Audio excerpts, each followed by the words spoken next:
અધ્યાય ચોથો, શ્લોક 15।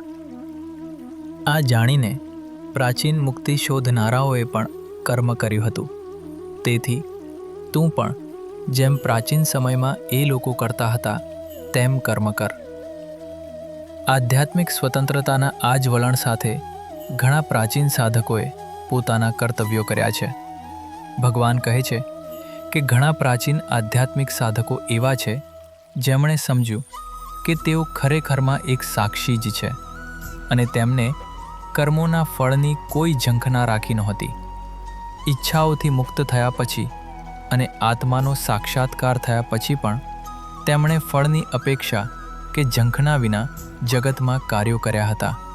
તેથી શ્રી કૃષ્ણ અર્જુનને એ જ વલણ સાથે પોતાનું કર્તવ્ય નિભાવવાની સલાહ આપે છે। આપણી પાસે કર્મનો ત્યાગ કરવાની કોઈ શક્યતા નથી, કારણ કે કર્મ વિના આપણું જીવન ચાલી જ શકતું નથી। તેથી કર્મ આવશ્યક છે અને તમે તે હંમેશા કરતા રહો, પરંતુ કર્મયોગના વલણ સાથે, એટલે કે કર્મના ફળ પ્રત્યે આસક્તિ રાખ્યા વિના।